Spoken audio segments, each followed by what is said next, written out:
Hello friends, hope you all are doing well and staying safe. Welcome back to yet another video of the Football Mania to bring you all the latest news and exciting content from the football world. I am disappointed and I am gutted at the moment because what I saw yesterday was a real shocker, and up until halftime I was expecting Arsenal and Manchester City both to deliver a spectacle, and Arsenal, especially playing at home in front of a packed Emirates Stadium, it could have not been bigger than this. And guess what? It was a very good first half, to be honest. I expected both teams to come out on the front foot, and yes, Manchester City were initially very cautious. However, Arsenal slowly grew into the game. And even before I talk about the game, I would like to talk about how a person gets injured on Valentine's Day. Yes, my friends, Thomas Partey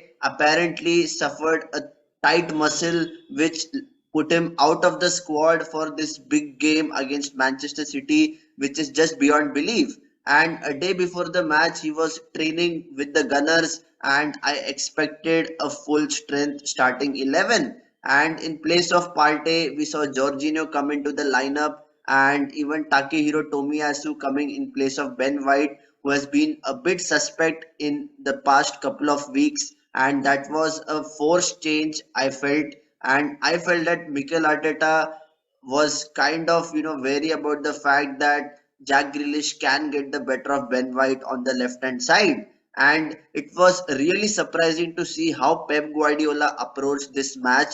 He went with three men at the back with Kyle Walker and Nathan Ake as the kind of fullbacks which can play with three at the back. And I expected a lot from a player like Ruben Diaz as well. Yes, he was there in the starting lineup as the main stopper back, and I expected the midfield to really dominate possession of the ball. And it was really surprising that Bernardo Silva was left to mark Bukayo Saka, and he was enticing him to commit fouls on Saka so that Saka can get those fouls, and finally Bernardo Silva gets a yellow card. But even the first 20 minutes it was quite cagey, and the way Manchester City scored their opening goal was quite a horror show for Tomiyasu. A simple back pass, it is hardly 20 yards back pass, and this guy completely muffs it. There is no pace on the ball, and he is in a very awkward situation. And the first rule of football when you are a defender is to pass the ball back to the goalkeeper away from the goal and not into the center area of the pitch. And this is something which he should have thought. However, he completely lost his mind, and Kevin De Bruyne was really clever with his finish. He lobbed past Aaron Ramsdale to give Manchester City a 1-0 lead. And one of the biggest hallmarks of Arsenal this season is to never give up in spite of an adversity. And that is exactly what they did, my friends. Arsenal never gave up, they never dropped their shoulders, and they kept going, and they finally got their reward with a penalty. And many people are saying that yes, Eddie Nketiah fell down too easily, but all day long, whenever a goalkeeper makes a challenge inside the penalty box, it is going to be a penalty. There is no question about it. Anthony Taylor pointed to the spot, and Bukayo Saka does the rest from the spot. It is 1-1 going into the break, and I really felt that that goal completely changed Arsenal. And coming into the second half, I expected Arsenal to start on the front foot, and with the fans behind them, with the atmosphere at the Emirates, I expected Arsenal to really dominate in the at least first 10 or 15 minutes of the second half. And they were quite lucky at times because there was a penalty which was awarded to Manchester City. I don't know what Gabriel was doing, and he was really lucky that there was a marginal offside on Haaland. Otherwise, it could have been curtains. However, this was some kind of sloppy play by Arsenal, which we are not used to seeing. They are usually very, very composed when it comes to building out from the back. However, Aaron Ramsdale was looking quite jittery. Even William Saliba and Gabriel, the centre back partnership, was not looking up to the mark. And Jack Grealish was doing incredibly well on the left hand side. He was keeping Takehiro Tomiyasu in his toes, and I expected a lot from Martin Odegaard as well. This is a player who became completely invisible. He was just ranting at the referee and he completely lost his cool. And rather than just focusing on the game and trying to press Manchester City, this Arsenal team was looking quite light in the midfield, to be honest. The double pivot of Xhaka and Jorginho is probably the worst pairing because none of them can accelerate and provide that intensity when it comes to zipping the ball from left to right and right to left. And this is where I felt that Arsenal lost the battle.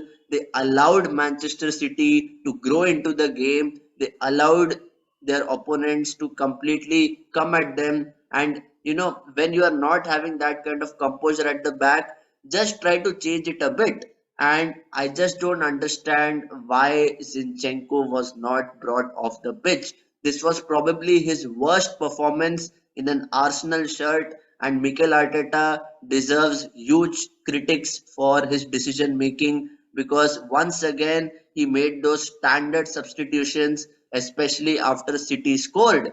And why is Leandro Trossard coming on after 75 minutes? It is beyond belief.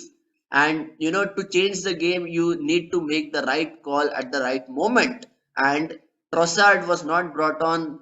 He should have come on at least by the 55th or 60th minute so that he can have at least half an hour to impact the game, to get used to the intensity of the game and play a key role in Arsenal's goal. However, Manchester City just have that know-how, they have the experience, they have been it and they have done it, and it is something which Arsenal have never been in. This is completely uncharted territory for the Gunners, and they just lost their cool.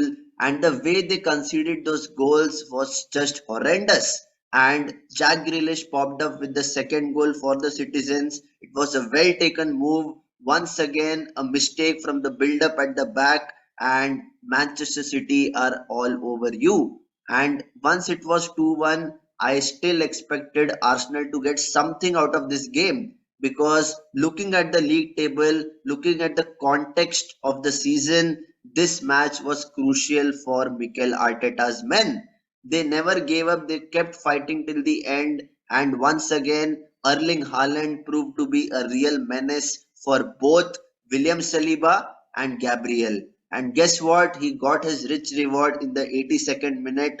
A well timed run by Kevin De Bruyne, and the telepathy between Haaland and De Bruyne is just second to none. And Haaland scored from inside the penalty box, and it was just in a blink of a second. And that is how clinical this striker is. Let's not forget that Eddie Nketiah got his chances. If Haaland was in place of Eddie Nketiah, he would have easily scored at least one of those two headers which fell to Nketiah. Not only Nketiah, there was Saka who got some chances, and I expected the entire team to have some composure on the ball, which never came. And that is all down to the fact that Manchester City were really good in managing the game. They saw off all the pressure which Arsenal were exerting on them, and they got all 3 points. And what does these 3 points do to the league standings? Manchester City are now top of the table, having played an extra game. They are on top with a superior goal difference.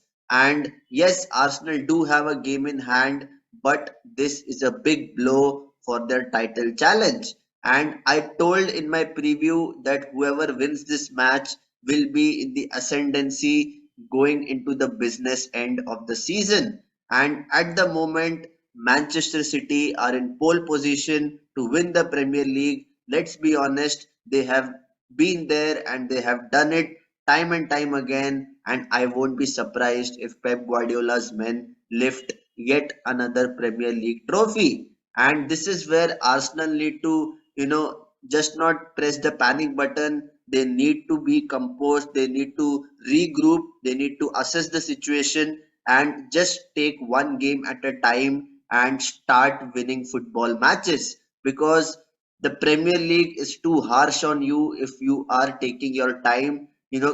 Games come thick and fast, and it is now time for Arsenal to come back to winning ways before it gets too late, because they are still level on points with Manchester City, and it would be interesting to see what kind of approach Mikel Arteta adopts in their weekend fixture against Aston Villa away from home. So, guys, it was a very bad day at the office. If you are an Arsenal fan, if you are a Manchester City fan, though, you will still be optimistic about your chances for the Premier League title.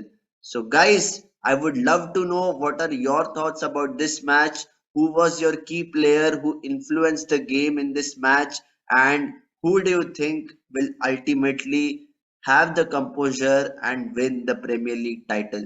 Please let me know your thoughts in the comment section. And if you like this video, please do me a favor, hit the like button and hit the subscribe button, because I'll be coming up with lots of content from the world of football. Please stay tuned, and until next time, stay safe and take care.